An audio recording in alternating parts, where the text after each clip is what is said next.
बातमी बदलत्या महाराष्ट्राची, बातमी राजकीय वर्तुळातली, बातमी आठवणीतली, बातमी मंत्रालयातली, बातमी वारकऱ्यांची आणि बातमी आपल्या महाराष्ट्राची।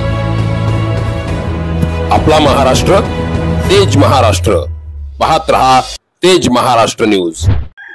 अपहरण झालेल्या मुलीच्या शोधासाठी पोलीस स्टेशन समोर उपोषण सुरू, दखल मात्र नाहीच। आटपाडी तालुक्यातील एका गावातील शाळकरी मुलीचं 6 एप्रिल रोजी अपहरण झालं होतं। याबाबत आटपाडी पोलीस ठाण्यामध्ये गुन्हा नोंद करण्यात आला आहे। मात्र पोलीस तपास करत नाहीत म्हणून पीडित मुलीच्या वडिलांनी आटपाडी न्यायालयामध्ये सुद्धा याबाबत अर्ज केला होता।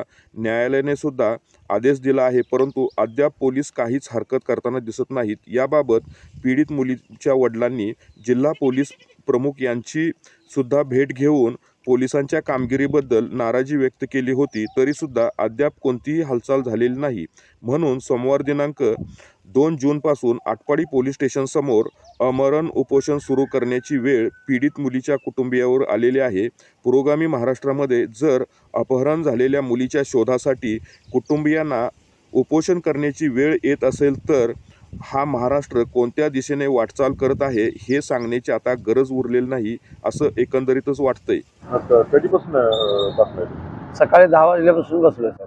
बरं, आज कोणी आलं का तुमच्या? नाही, पोलीसवाले आले होते, तपास चालू आहे, असं करतो तसं करतो। मला मुलगी पाहिजे फक्त। किती दिवस झाला तपास चालू? तपास आज 57 दिवस चालू आहे यांचा तपास। मी आजपासून उपोषणला बसलोय। अजून काही रिकवर केलं नाही? नाही, काय नाही। तर आता तुमचं काय मागणी काय? माझी मुलगी मला पाहिजे, बाकी काय माझी मागणी नाही। मुलगी फक्त पाहिजे मला। ते साथीदार ह्याजने हुडकून आत टाकाय तर आम्ही टाकू शकत नाही म्हणते ते सरळ। ते 7 जण आहेत ह्याजने ताब्यात घे तर घेऊ शकत नाही म्हणतात। मुलं आहे तर माझी मुलगी द्या, राहू द्या। ते 7 जण तुम्ही त्यांचं काय खाल्ला असेल पिल्ला असेल तर राहू द्या त्याजने, मला मुलगी हवी आहे। सदर घटनाक्रमाची माहिती विधान परिषदेचे विरोधी पक्षनेते अंबादास दानवे यांच्यापर्यंत पोहोचवण्यात आलेली आहे।